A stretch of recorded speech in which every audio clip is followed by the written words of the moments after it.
नमस्कार सभी को।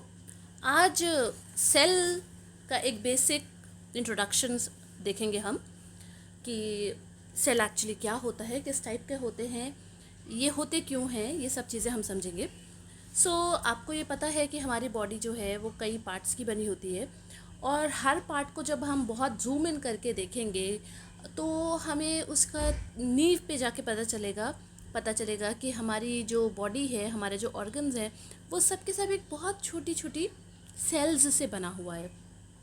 एक तरह से आप समझ लीजिए कि जैसे एक बड़ा मकान होता है, ईंट पे ईंट रख के बनता है, तो आपको दिखता है एक बड़ी सी बिल्डिंग, उसके ऊपर प्लास्टर चढ़ा हुआ है, वॉल्स में आपको दिखेगा कि पाइप्स लगे हुए हैं, इलेक्ट्रिकल सिस्टम है, सब पूरा बना है।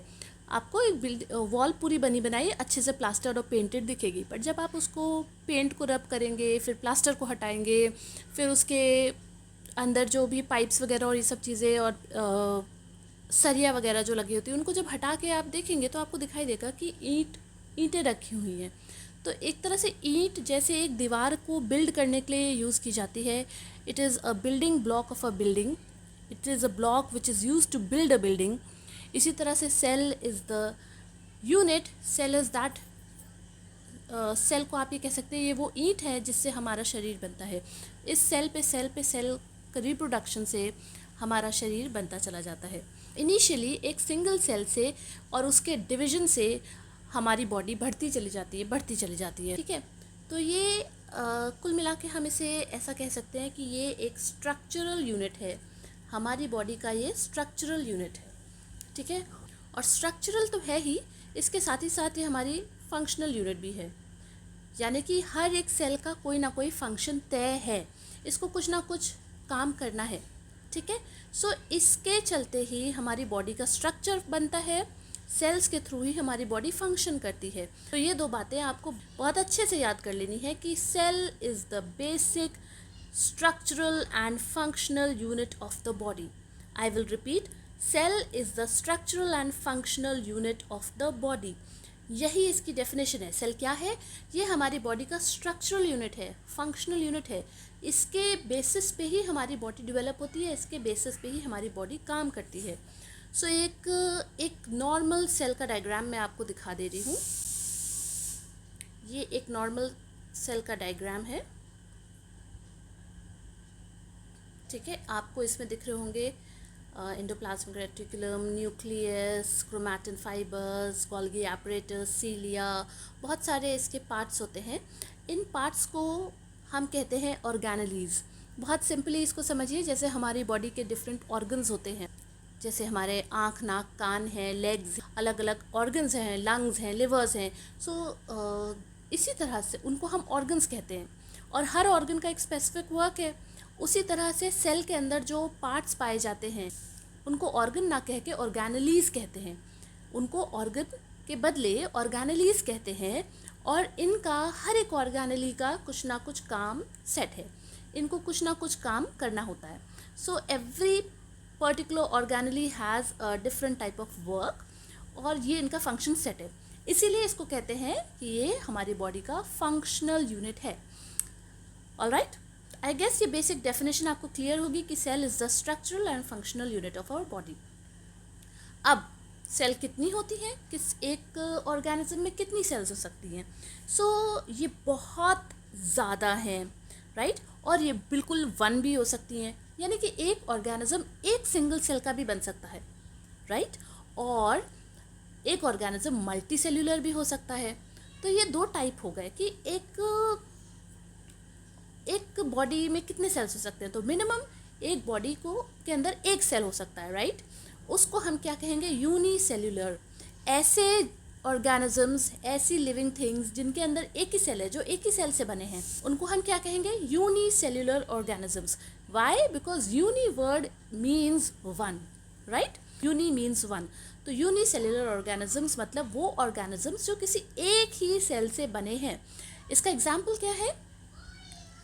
आप पिक्चर में देख सकते हैं, ये मैंने लगाया हुआ है अमीबा, ऑलराइट। ये मार्क भी मैंने किया है अमीबा, ठीक है। और दूसरा एग्जाम्पल जो है ये है पैरामीशियम। क्या है ये? मीशियम। ऑलराइट, तो ये आपको दिख रहा होगा। ये 2 एग्जाम्पल्स मैंने आपको दिए हैं समझाने के लिए कि यूनिसेल्युलर ऑर्गेनिजम्स कैसे होते हैं, या एग्जाम्पल उसका समझने के लिए।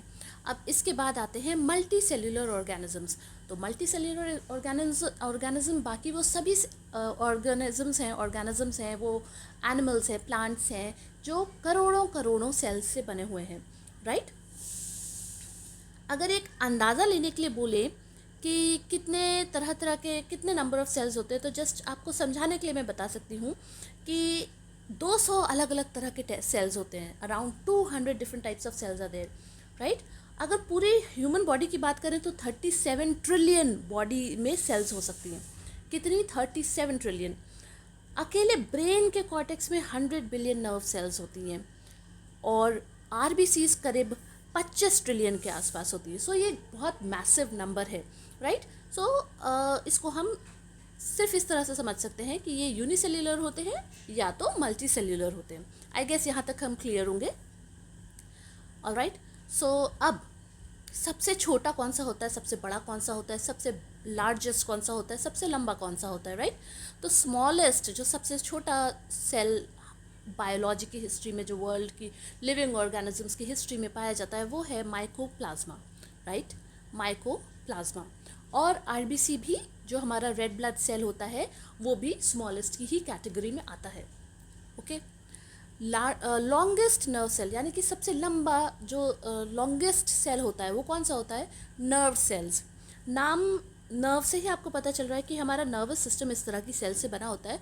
तो जाहिर सी बात है, नर्वस सिस्टम का काम ही यही होता है कि वो उसको एक पर्टिकुलर ऑर्गन से लेकर के हमारे ब्रेन तक मैसेज भेजना होता है। सो जाहिर सी बात है, ये थोड़े लंबे होते हैं। अब आते हैं लार्जेस्ट सेल पे। तो लिविंग ऑर्गेनिजम्स की हिस्ट्री में ऑस्ट्रिच का जो एग होता है, उसे सिंगल सर्वाइविंग लार्जेस्ट सेल माना जाता है। और ये जब एग का कोई भी पार्ट नहीं बना होता है, it is a single cell of the living world today, जो कि सबसे बड़ा होता है, राइट। सो हम एक बार रिपीट कर ले। स्मॉलेस्ट सेल माइकोप्लाज्मा या आरबीसी को, लॉन्गेस्ट सेल नर्व सेल्स, और लार्जेस्ट हो गए ऑस्ट्रिच का एग, ऑलराइट। और बर्ड एग भी आप कह सकते हैं, बट बर्ड एग में स्पेसिफिकली किसका? Largest cell ostrich egg, alright.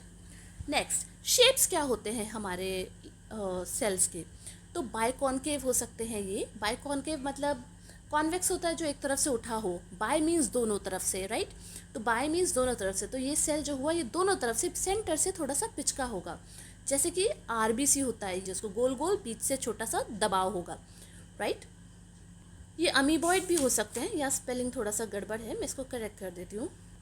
Amoeboid, alright. Amoeboid cell, जैसे कि अमीबा होता है, जो मैंने अभी आपको इमेज में इधर दिखाया है ना, अमीबा, इस तरह के शेप के भी सेल हो सकते हैं, ऑलराइट। देन दूसरा हो सकता है इनका शेप लॉन्ग, जैसा कि हमने अभी पढ़ा नर्व सेल्स, ये लंबे होते हैं। बीन शेप्स हो सकते हैं, जैसा कि अगर आपने स्टोमेटा देखा हो, हाँ, stomata will be the exact example for it.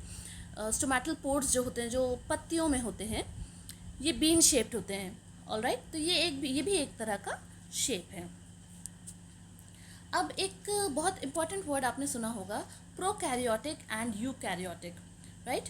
ये 2 तरह की किस्म हैं, 2 टाइप्स हैं सेल्स के, प्रोकैरियोटिक एंड यूकैरियोटिक।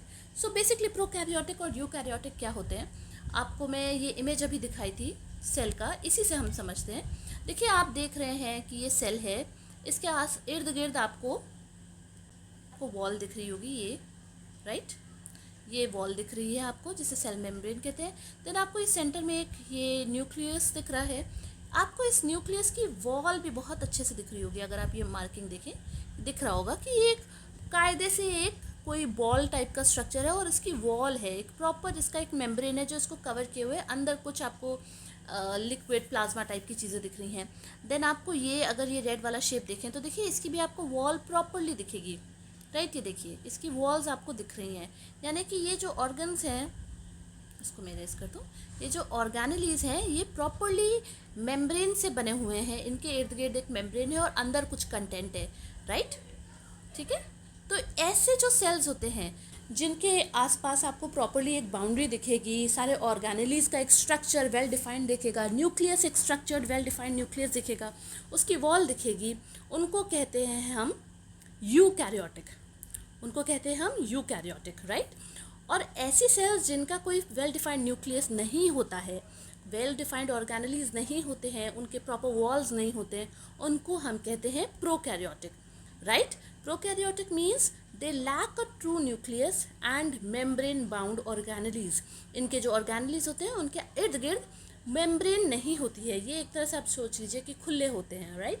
तो इनको कहते हैं प्रोकैरियोटिक सेल्स। और यूकैरियोटिक सेल्स होती हैं जिनके प्रॉपर मेम्ब्रेन्स और वेल डिफाइंड न्यूक्लियस होता है। So this is a prokaryotic cell and eukaryotic cell. Alright, so I guess हम आज सेल्स के एक इंट्रोडक्टरी सेशन तक आ गए हैं। आपको that's it for today. Thank you very much.